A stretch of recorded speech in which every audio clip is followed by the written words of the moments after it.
back to the Seven Kingdoms, and welcome back to another spoiler review of Game of Thrones. This one's for Season 7, Episode 2, Stormborn. So thanks for joining me again.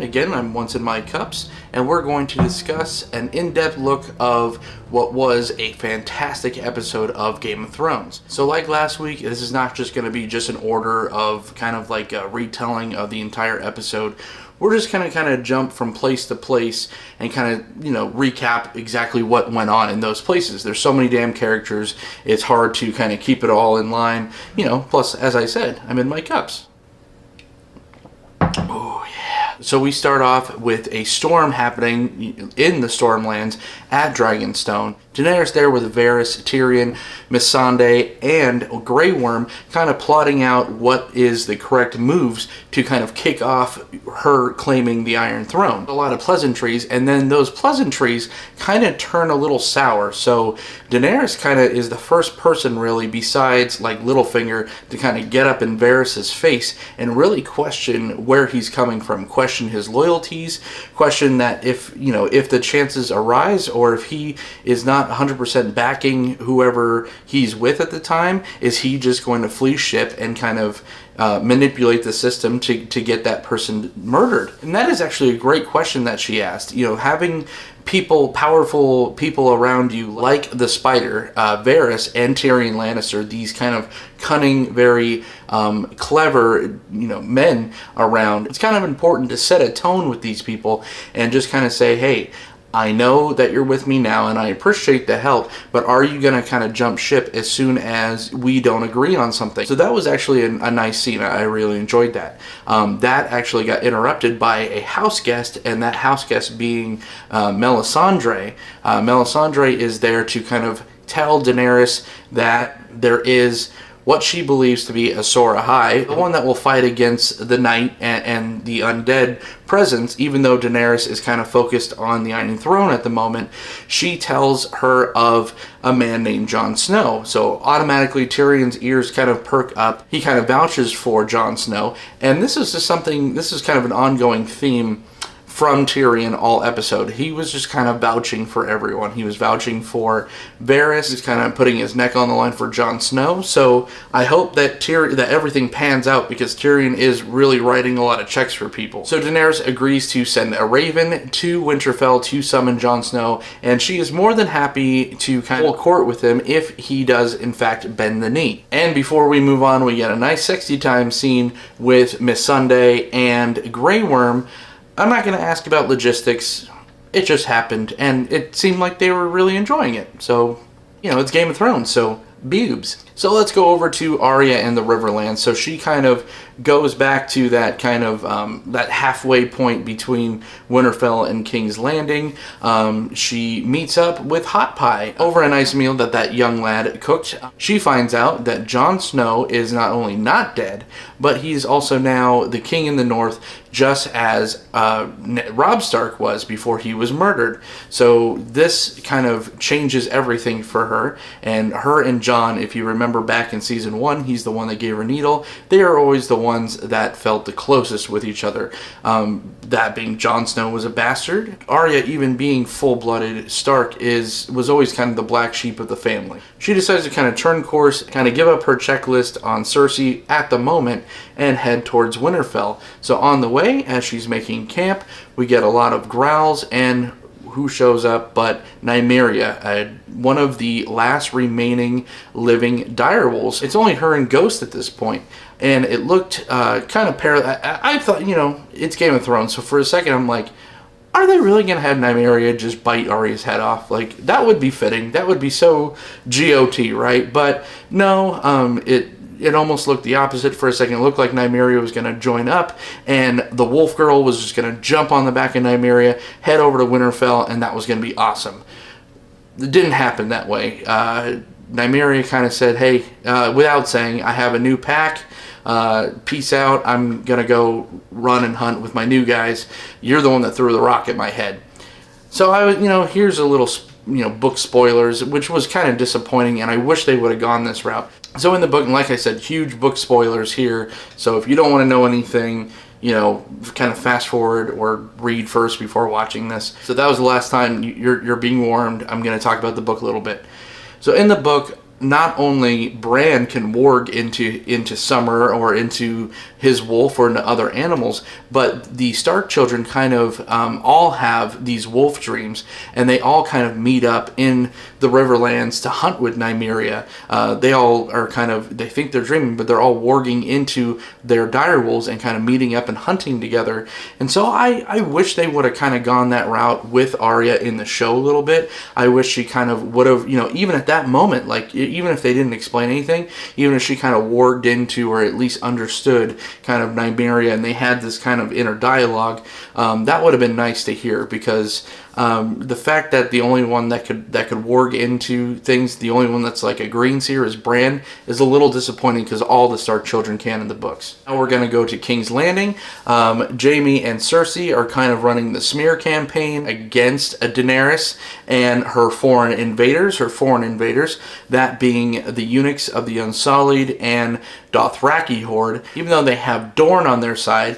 And Dorne's very important, because Dorne's never lost a fight. Even when Aegon came and conquered, he still didn't win Dorne from House Martell. They also have the Tyrells, led by Grandmama, trying to not only reassure the western lands of Casterly Rock and all the bannermen to the Lannisters, but all the bannermen sworn to the lesser house of Tyrell to kind of forsake their oath to the Tyrells and those families, to join up and fight against this foreign invader. She's basically saying, hey, I might be evil, but I'm the evil it's better than the evil you don't. One smart person kind of mentioned that they had 3 giant dragons, and so Qyburn, the man that has the answer for everything, I gave you this giant zombie, I resurrected the mountain for you.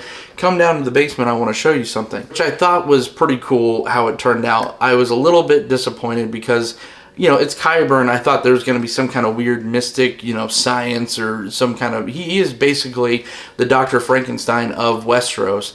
I thought it would have been more than just kind of a giant crossbow. I'm like, no, I just saw this in The Hobbit with Smaug. Yes, they're going to Smaug Drogon the dragon, which kind of sucks, but I mean, whatever. It's definitely foreshadowing that one of the 3 dragons, probably Drogon, is gonna get a big toothpick through the face. And on the way out, Randall Tarly, who was actually Sam's father, he gets stopped by Jaime. I guess the Tarleys are sworn bannermen to the Tyrells. I was a little bit confused, because I thought they were sworn bannermen to the Lannisters, but whatever. Jaime's just trying to get his vote, just say, hey, I need you, you're basically, now that the Tyrells are complete traitors, I will put House Tarly on the map. I will make them second to the command to the Lannisters, and I will make you Warden of the South, which Tarly, kind of thinks about. At first he says, no, I'm not like you. I don't break oaths. I'm going to fight for, what I sworn to fight for and who I sworn to fight for. However, you do see that that look in his eyes, that he is kind of buying what Jaime is selling. And Tarly is quite a formidable foe. He was the only one to defeat Robert Baratheon in battle. It looks like the Lannister army, especially with the Greyjoy fleet that he has, is starting to kind of build up a nice little army of their own. So, that was one thing that I was worried about. It was like, all the cards are completely stacked on the good guys' side going into Season 7. But now with all the Western houses kind of going towards Cersei, Euron's, Greyjoys, a lot of things are starting to kind of even out here. Let's talk about Sam in the Citadel. He's starting to treat Jorah Mormont after he learns who he is. He owed a great debt to his father. He was there when his father was murdered. Tells Ser Jorah, and he decides to kind of go against the Grand Maester and try to treat him himself, which was the most disgusting, cringeworthy scene of the entire series.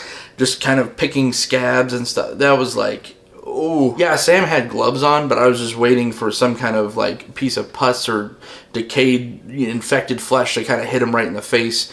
And then Sam to just instantly get grayscale. I don't think that's going to happen, but that was quite a scene.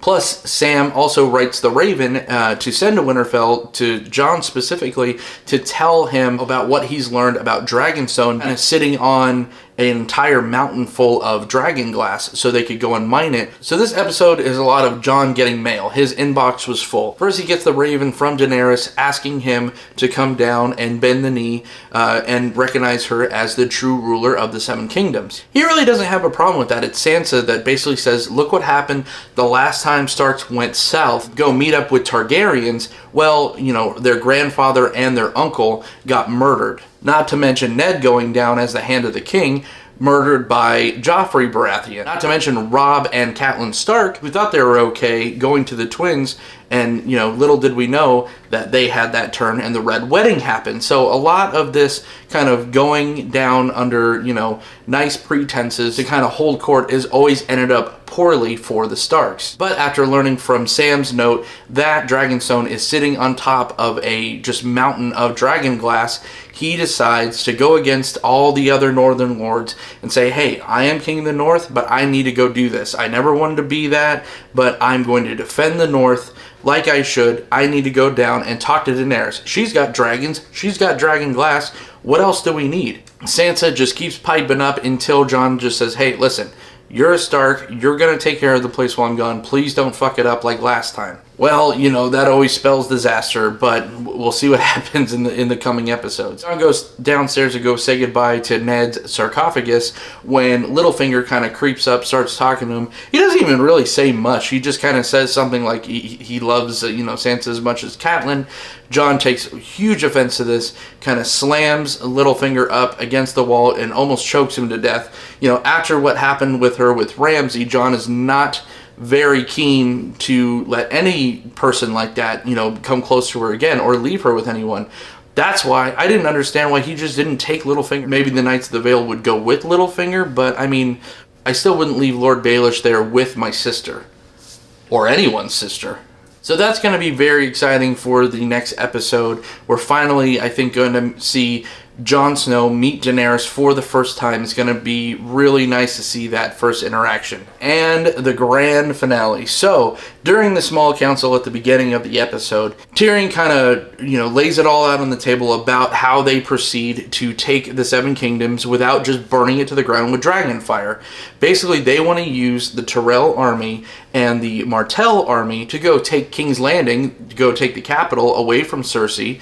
That way, all the other houses kind of rally against their cause because they're not going to see a bunch of Dothraki and Unsullied, you know, raping and pillaging. Not a bad plan. Also going to use said Dothraki and Unsullied to go do kind of a pincer move and take care of King Tyrion's, you know, the Lannisters' ancestral home, which kind of got a lot of good nods from around the table. You know, Emeria Sand likes it. Grandma Ma seems to like it. Well, that is until, you know, they kind of dismiss the small council. Grandma Ma and Daenerys kind of have a little word with each other. You know, Grandma Ma basically tells Daenerys that she needs to stop listening to clever men like Tyrion or Varys and just start being a dragon like she is. Start trusting her instincts. It's good to have these allies, but she needs to make these calls because she's the one with the dragon blood. So while the good Greyjoys, you know, Theon and his sister are taking the Sand Snakes and their mother Emeria back down to Dorne to get their army mobilized against King's Landing, they get stopped in the night on sea by the Uncle Greyjoys, and this scene was awesome. This was everything Blackwater Bay wanted to be, but Blackwater Bay couldn't hold this scene's jock. It was extremely brutal. Just, I mean, this scene cemented Euron Greyjoy up in the stratosphere of, you know, Joffrey and Ramsay Bolton and Cersei Lannister as one of the best, most brutal villains. He is just completely chaotic evil. He just likes to kill for the sake of killing, and he not only takes out, you know, the fleet and kind of captures the sister, but also takes out 2 Sand Snakes in the process. That's right, 2 Sand Snakes, Oberyn Sand and Nymeria Sand. Hold on, I need a quick second. Jessica Henwick is not going to be on Game of Thrones anymore. That means I'm going to have to watch The Defenders.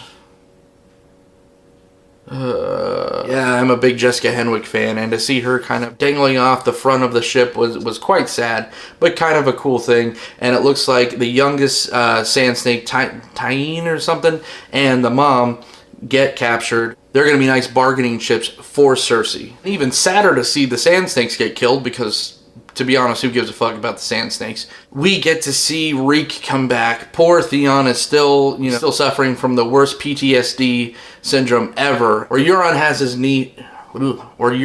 his niece by axe point, and Theon just kind of jumps in the water. It just shows that he's still a coward. But at least he's going to probably meet up with some people that actually have a backbone or some balls. Sorry. Yeah, I had to make a eunuch joke. That's it. That was the episode Stormborn. I really liked this episode. It was I liked the whole kind of realization of things from Arya Stark realizing about Jon. I liked the kind of back and forth, but still I'm like, man, there's not a lot going on. For only 7 episodes, I was starting to get a little worried, just being like, oh, okay, we're still just talking and setting up. The last 5 episodes are just going to be insane. But then the last 15 minutes of this episode happened, and I was pleasantly surprised. It kind of felt like it came out of nowhere. That Greyjoy versus Greyjoy crime was awesome to watch. Bad guys won, good guys none. So that's it for my Game of Thrones spoiler review this week. You could find me, John Dunning, on Twitter at TheOrzovDunn. You could also find me on Facebook and Instagram at They Said We Said. So come say hi. Let's talk about the episode in the comment section below. I will see you guys next week to talk about Game of Thrones.